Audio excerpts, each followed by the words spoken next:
My name is Rufus and I'm a performance poet working on the behalf of writer Centenary.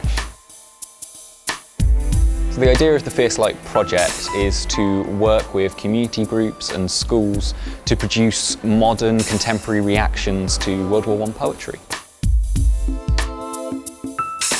The students I've been working with have been working off of the titular World War I poem of the Fierce Light project to produce a poetry analysis, to come up with their own personal emotional reactions to that poem, and to think about World War I poetry in the context of issues that we face in the modern day, things like war tourism and the glorification of war that really still goes on. Hello, my name's Adam and I'm here to talk about the writing I did for the Fierce Light. I decided to write prose instead of poetry, and I wanted to capture a battle scene from firstly an English soldier's point of view and then secondly from a German point of view. What went through my mind while I was writing this was that I had an image of a soldier with a purple handkerchief decorating his uniform.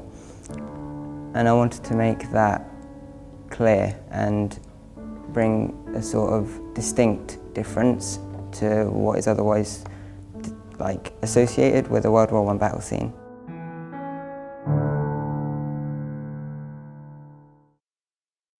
It was a new month, the 1st of July 1916.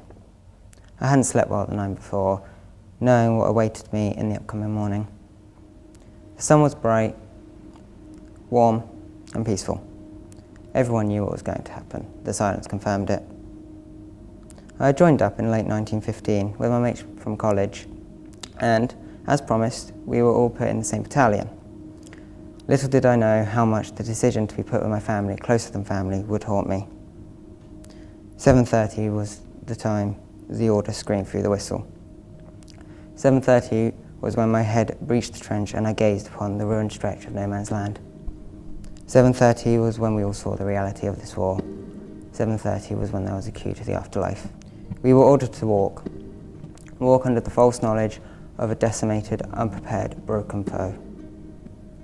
Bullets, shells, grenades, gas don't consider age, ethnicity, culture, religion, gender, or background. My mother had given me a silk handkerchief, royal purple with yellow clinching the borders. Ever since my adoption of the fabric, I had kept it neatly folded in my pocket so it decorated my apparel. Not that it made a difference. I was 17 when I became part of the battlefield, merged for the rest of my life. 7:30 came. We all heard the faint whine of whistles, the sound carried by the breeze. We all scattered like ants, ready to defend their nest. I fixed my Lewis gun to its bipod and pointed it towards the mist down the seemingly endless cratered field. As I re-established my aim towards one last boy, it hit me. These were not the sandbags we had shot at during training. These were not animals I was hunting. And they were not brainless cannon fodder born only to kill. They were people. Men, boys with lives, their own stories, their own families. They bled and hurt like me. As I sent another burst of destruction, my eyes captured the purple handkerchief. It brought colour to the chaos. He too fell. I was 17 when I became part of the battlefield, merged for the rest of my life.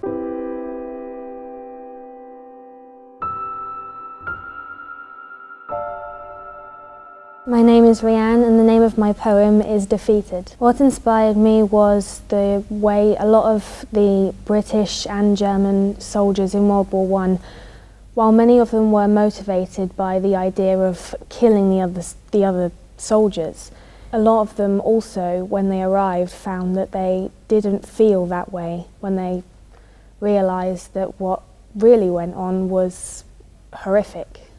What went through my mind while writing was the images and pictures of what I imagined to be the kind of World War I trench layout, the conditions, mostly like a movie inside my head. The glory of war, they said, the victory in German death. I believed none of it. Here, survival is the only thing on my mind, and yet always waiting for the hooded figure in black and his long curved blade. The rain falls down from clouds, darker than a midnight sky, No diamond light can penetrate the darkness. Muddy holes that we call home, the French earth flowing like a thick river around my boots. This is no place for something as fickle as hope. Gunfire, bombs, blood and death. Why are we made to suffer this way? Did I do something to deserve this? We cannot write home, are made to deceive the outside world, bring forth darkness that beckons to me, for this is not worth living for.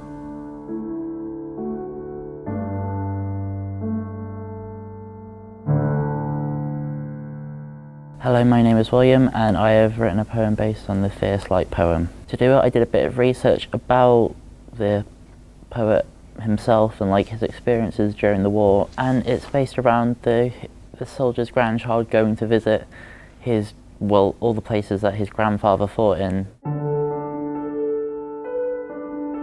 I've heard so many stories about my grandfather. It's almost as if he was my best friend. He served for the 7th Staffordshire Regiment during the war.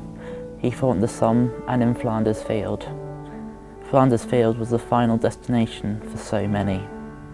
I walked around with his medal in pocket with pride for everything he'd done, everything he'd fought for, everything he died for. It's impossible to comprehend how much has changed since the war.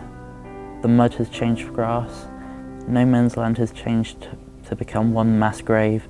Rifles have switched for iPhones and troops have switched for tourists. Grandad's resting place of Tyncott seems so peaceful. Everywhere seems so peaceful, but the ghost of war still looms over the area. His poetry seems so real whilst you're there.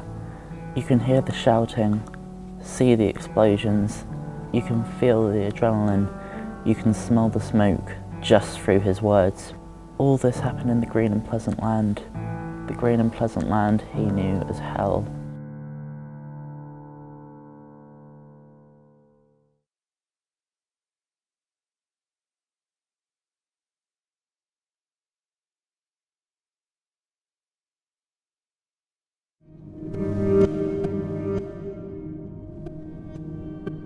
Hi, my name is Emma, and for my writing I decided to write a poem. What inspired my writing was my granddad. He fought in World War II and I knew a lot about his stories and stuff like that. He joined up when he was 16, so we had to go through this at a very young age.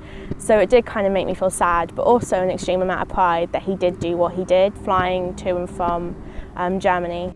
The words I chose in my poem were words that had a lot of meaning, had a big impact, that I knew would affect the reader. What it made me feel about war was that it was a tragic thing that happened. A lot of lives were lost for not a lot, and I think it just made me feel extremely sad that all these young men got taken away before they really had a chance into adulthood. The thudding of the wheels on the runway brought me out of my trance, and I thought of the bombs getting dropped on France. I thought of the houses getting destroyed in one blow. I thought of the family with no place to call home. I thought of the Germans, how cruel they can be, to take my friends away from me. I thought of the mother at home all alone, with such a deep aching inside of her bones. I thought of the boys just like me, who went away fighting with naivety. I thought of the children who won't ever see what their fathers did to set them free.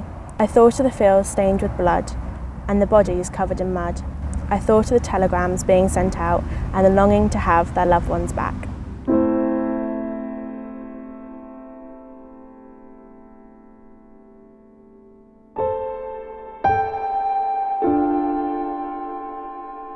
I think the young people got a really good opportunity to not only work on their own creative writing skills, but also to gain a lot of self-esteem, to realise that even at a very, very young age, they can have a very important opinion to give.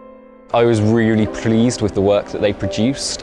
It was very much, I gave them very basic tools to create these pieces, and they went away and created these very complex, very moving, very sensitively written pieces that really do justice to the servicemen and women of World War I.